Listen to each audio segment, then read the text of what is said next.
Alors, dans cette vidéo, nous allons voir des tests psychotechniques qui peuvent tomber au concours, par exemple post-bac comme Sésame ou Access, ou même à des concours d'école d'ingénieurs ou à n'importe quel type de concours. C'est assez intéressant ici parce qu'on va voir qu'on a des raisonnements qui sont assez inhabituels, mais qui pourtant sont déjà tombés dans des concours. Donc moi, ce que je t'invite à faire, c'est à mettre la vidéo en pause pour essayer de trouver tout seul, parmi à chaque fois les 4 propositions, laquelle doit remplacer les points d'interrogation. Si tu as trouvé, tant mieux. Si tu n'as pas trouvé, c'est pas grave. On va corriger ça ensemble. Donc on commence le premier avec 1U, DH18, TD32, QC, et là on doit compléter avec 41, 45, 50 ou 51. Alors déjà on voit que c'est un petit peu bizarre parce que ici j'ai à chaque fois 2 lettres et 2 chiffres, alors qu'ici j'ai qu'une lettre et qu'un chiffre, qui en plus sont inversés. Bon, ça c'est pas très important que ce soit inversé, parce que de toute façon ce qui est important c'est la relation entre les chiffres et les lettres. Or, quand on voit 1 U, et bien en fait, il faut lire le 1 non pas comme 1, mais comme le mot 1. Or 1, ça s'écrit UN. Et bien UN, ça commence par U. C'est pour ça qu'il y a la lettre U. Pareil pour 18, j'écris 18, et donc je vois que ça commence par DH. Donc DH. TD c'est 32, bon je ne vais pas l'écrire, hein, 32, 32, ça commence par TD. Et ben là, on comprend un petit peu le principe. En fait, il faut lire le nombre 18 ou 32 ou 1, mais par rapport à la manière dont ça s'écrit. Et donc QC, ben, on va voir qui correspond à QC. Là, 41, 41, ce serait plutôt QU pour 41. Ici, 45, c'est 45 à QC, donc là, apparemment, ça marche. Ici, 50, bah 50, ça commencerait juste par C. Et 51, ce serait 51, donc ce serait CU. Donc on voit que là, QC, eh ben, ça correspond à 45. Donc ici, c'était 45 qu'il fallait trouver. Alors maintenant, essaye de trouver toi-même le deuxième. Pareil, tu peux mettre la vidéo en pause, et si tu trouves, tant mieux. Alors là, tu vas te dire, bah tiens, vu que le premier, j'avais TD32, là c'est pareil, en effet, 32 c'est TD, 55 c'est C, donc on se dit, bah tiens, c'est la même chose, sauf que là, bah, 19 c'est UN. Là, il y a un petit souci, parce que 19, ce serait DN. Si ici j'avais DN, 19, eh bien ça aurait été le même principe qu'au-dessus. Et donc 22, bah 22, 22, ça aurait été VD. Sauf que là, eh bien, le fait d'avoir 19 UN, ça ne marche pas. Donc on se dit, bah, c'est un petit peu étrange, parce que pourtant, pour les deux premiers, ça marche. Alors oui, pour les premiers, ça marche, mais parce qu'en réalité, ici, il ne faut pas lire 32, 55, 19 ou 22, mais il faut lire 3, 2, 5, 5, 1, 9 et 2, 2. Parce que si on lit, du coup, lettre par lettre et chiffre par chiffre, bah, T, ça fait bien 3, et D, ça fait bien 2.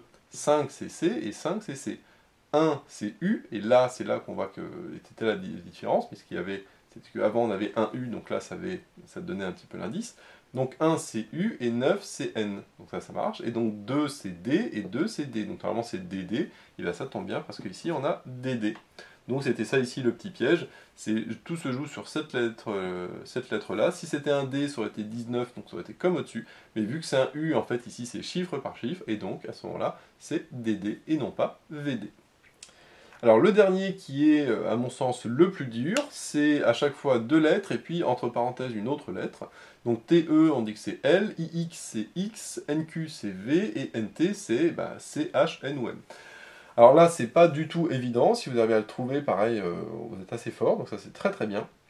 Parce que ici, on peut se dire, TEL, parce que c'est tel, parce que c'est un mot, bon, on voit pas trop pourquoi. Ensuite, IX, on a deux X qui suivent, là on a VV, bon, on peut dire, ça j'ai un N, donc là je vais remettre un N. Bon.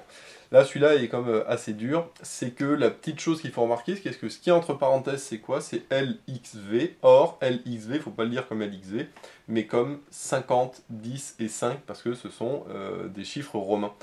C'est ça ici le petit piège, c'est que le L c'est 50, le 10, enfin le X plutôt c'est 10, le V c'est 5, et donc je sais qu'entre parenthèses j'aurai un chiffre romain. Donc déjà qu'est-ce que j'ai en chiffre romain? J'ai le C qui vaut 100, donc j'ai C qui est égal à 100.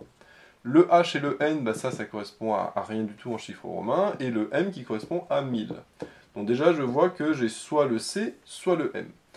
Bon, maintenant, comment choisir? C'est celui qui va être logique par rapport au NT. Mais quel est le lien entre le NT 100 ou M et le lien, du coup, entre le V NQ, le 5 NQ, le 10 IX et le L, c'est TE?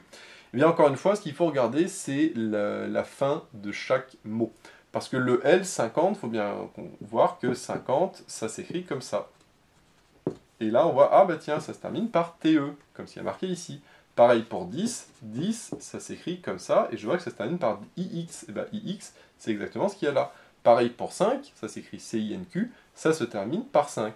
Donc là, on comprend que à chaque fois, les deux lettres sont la fin du mot qui est entre parenthèses, en tout cas le chiffre romain qui correspond à un mot en français, et ce mot en français se termine par deux lettres, et bien ce qu'il y a ici, ce sont les deux dernières lettres du chiffre romain.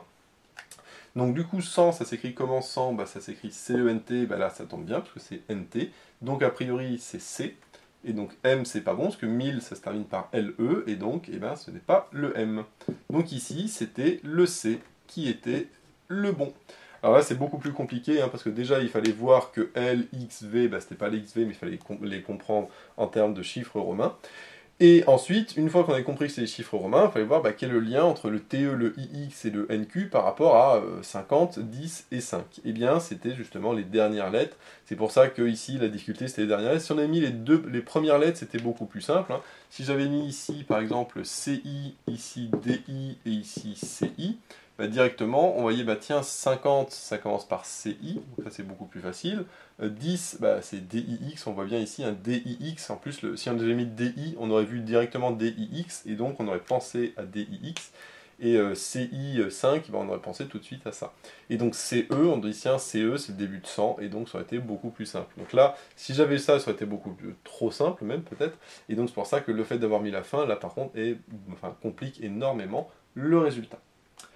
Donc voilà, j'espère que tu as aimé cette vidéo. Si c'est le cas, n'hésite pas à liker, à t'abonner et à laisser un commentaire, ça fait toujours plaisir. J'ai mis le lien dans la description vers d'autres exercices de ce type-là. J'ai également mis le lien vers la page Tipeee où tu peux soutenir Méthode Math. Et moi je te dis à bientôt pour de nouvelles vidéos.